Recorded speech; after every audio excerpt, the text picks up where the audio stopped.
एक राय ये भी पाई जाती है कि मकबूजा कश्मीर में जो कर्फ्यू की सूरत हाल थी, मकबूजा कश्मीर को जो लॉकडाउन किया गया, वहाँ से उनको नताइज वैसे नहीं मिले जैसी एक्सपेक्टेशंस थी। कशीदगी में मजीद इजाफा हुआ, उन्हें अंदरूनी सतह पर मुखालिफत का सामना करना पड़ा। तो उन्होंने ये सोचा कि दूसरे महाज पे जंग शुरू करते हैं, यहाँ से जो डाइवर्जन है वहाँ पर लेकर जाते हैं और वहाँ से फतह से हमारा बयानिया थोड़ा सा मजबूत हो जाएगा। लेकिन वहाँ पर भी पसपाई का सामना करना पड़ गया। तो क्या ये जल्दबाजी में हुआ या सोची समझी मंसूबाबंदी थी? बिस्मिल्लाहिर्रहमानिर्रहीम। आपका बहुत बहुत शुक्रिया। देखें, जहाँ तक सोची समझी मनसूबाबंदी की बात है तो बिल्कुल ये तो एक सोची समझी मनसूबाबंदी के तहत हो रहा है, आज का नहीं हो रहा। 1995 के अंदर टाइम मैगजीन के अंदर एक बाकायदा आर्टिकल आया जिसके अंदर एक बहुत बड़ा पीस ऑफ मतलब पेपर था, 8-9 सफ़ाहत के ऊपर मुश्तमिल, जिसके अंदर ग्लोबल पुलिसिंग के नाम से आर्टिकल छपा। जनरल मंशा साहब को याद होगा, उसके अंदर ग्लोबल पुलिसिंग के अंदर इस रीजन को, जो साउथ ईस्ट एशिया था, उसके पुलिसमैन का किरदार जो था वो हिंदुस्तान के जिम्मे सौंपा गया था। बाद में फिर कॉन्डोलीज़ा राइस आई और उसके बाद हिलरी क्लिंटन आई और उन्होंने बाकायदा इंडिया को, जन साहब तो उसको स्ट्रेटेजिक पार्टनरशिप कह रहे हैं, लेकिन अमेरिका ने जो है, मैं उसमें मजीद इजाफा कर दूं कि अमेरिका ने उनको कहा कि आप हमारे नेचुरल एलाई हैं और स्ट्रेटजीज जो होती हैं वो तो तब्दील होती रहती हैं, लेकिन नेचुरल एलाइज जो हैं वो तब्दील नहीं हुआ करते। उसकी वजह यह है कि आपने माजी के अंदर देखा कि जब ओबामा साहब की एडमिनिस्ट्रेशन जो है वो जाने लगी तो उन्होंने 68 दिफाई मुआहदात जो थे वो हिंदुस्तान की गोद में डाल के वो चलते बने। और फिर जब ट्रंप इंतजामिया आई तो ट्रंप इंतजामिया ने भी जो है उनको आगे ही आगे बढ़ाया, ना कि उनके ऊपर कोई कदगन लगाई गई। अब सूरत हाल ऐसी है कि कश्मीर के अंदर जो सूरत हाल पैदा हुई उसके अंदर बहुत बड़ा किरदार जो है वो उन तागूती ताकतों का है जो किसी सूरत चाहती हैं कि अब नए अड्डे बसाने चाहिए और अब अफगानिस्तान में अमेरिका को मार पड़ने के बाद और उसके हवारियों को मार पड़ने के बाद अब उनको एक नया ठिकाना चाहिए, एक ऐसा ठिकाना जिसके अंदर 4 न्यूक्लियर पावर्स जो होती हैं वो उनके ठेंगे के नीचे आ जाती हैं, यानी कि चाइना, पाकिस्तान, रूस और खुद हिंदुस्तान को शह दी। 1962 में भी जाहिर बात है कि जब आपको एक तरफ से आपके मफादात हासिल नहीं हो रहे तो आप किसी दूसरे को शह देंगे ताकि उससे मफादात हासिल हो सके। अब्दुल्ला गुल साहब साथ ही रहेगा, राणा साहब आपकी जानिब आऊंगा। नरेंद्र मोदी साहब ने आजकल बर्री, बहरी और फजाई अफवाज के सरबराहान से मुलाकात की है, अजीत डोवल के हमरा।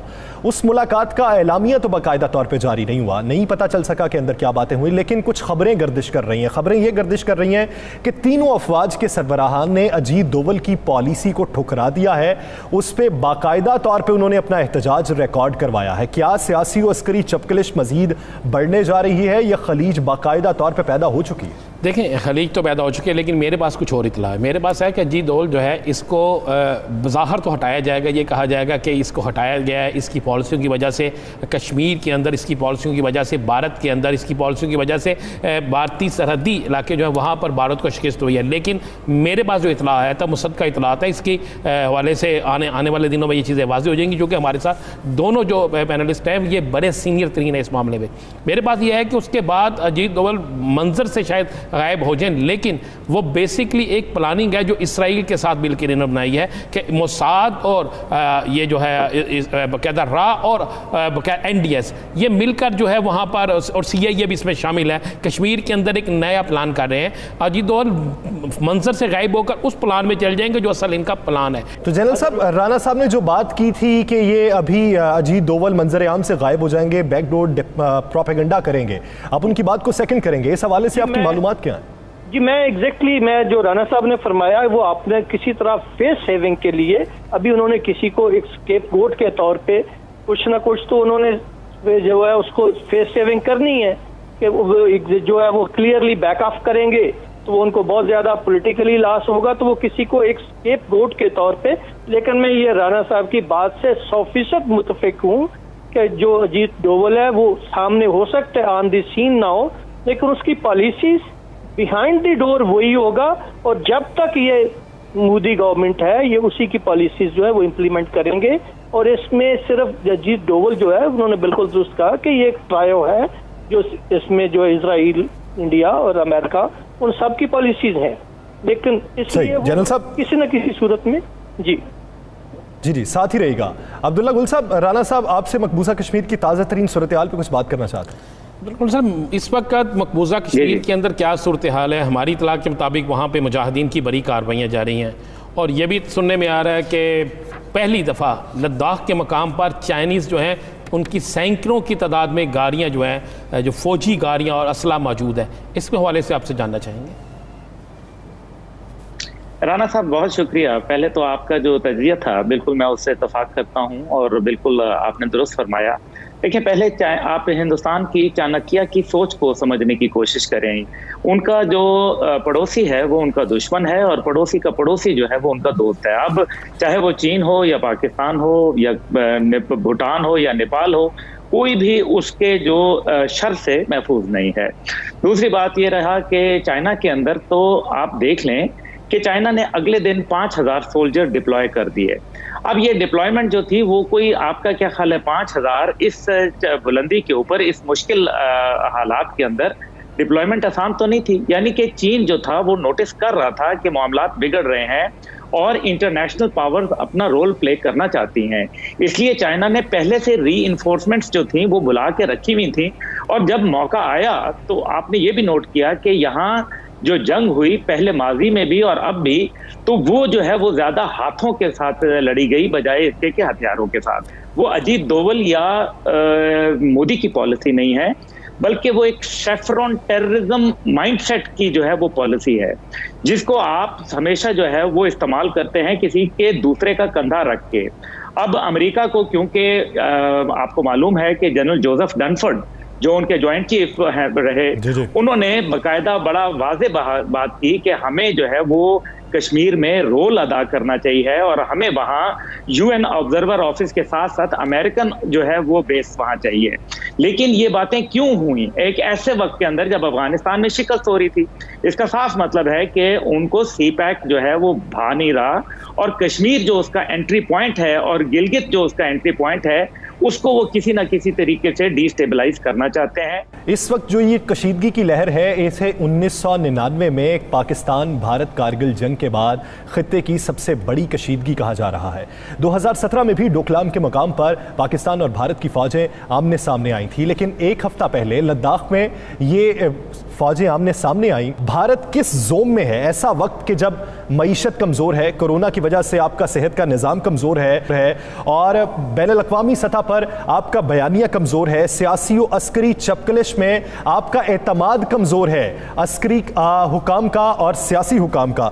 तो ऐसी सूरत हाल में सरहदी छेड़छाड़ किसके लिए फ़ायदेमंद साबित हो सकती है? जी, थैंक यू वेरी मच। ये एक्चुअली जो भारत की ओरिएंटेशन है वो उस वक्त से चेंज हुई जब से उनकी अमेरिकन के साथ एक स्ट्रेटेजिक पार्टनरशिप हुई।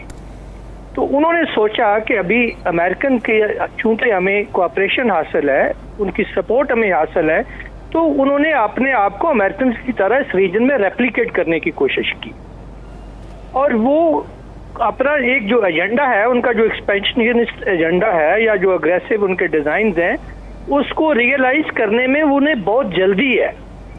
वो जो उनके ऑब्जेक्टिव्स हैं उनको थोड़े वक्त में हासिल करना चाहते हैं।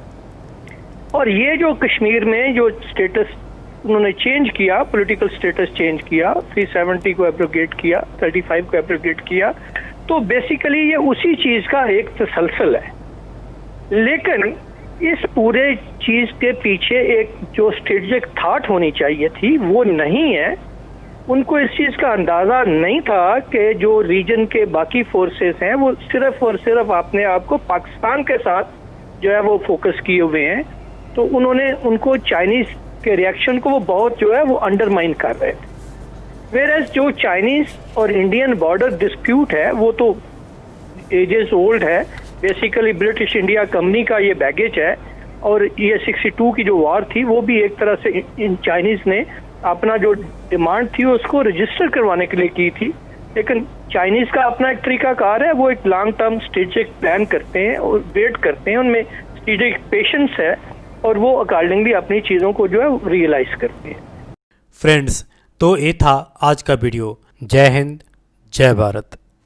दोस्तों, बहुत मेहनत करके आपके लिए वीडियो बनाते हैं। हमारा हौसला बढ़ाने के लिए अगर आपने अभी तक इस चैनल को सब्सक्राइब नहीं किया है तो प्लीज़ वीडियो के नीचे जो रेड कलर का सब्सक्राइब बटन है उसको दबा करके जो बगल में घंटे की पिक्चर आएगा उसको दबा करके इस चैनल को सब्सक्राइब करें। फ्रेंड्स, इसका कोई चार्ज नहीं होता है, बिल्कुल फ्री है। तो दिल खोल करके बेहिचक आप इस चैनल को सब्सक्राइब करें।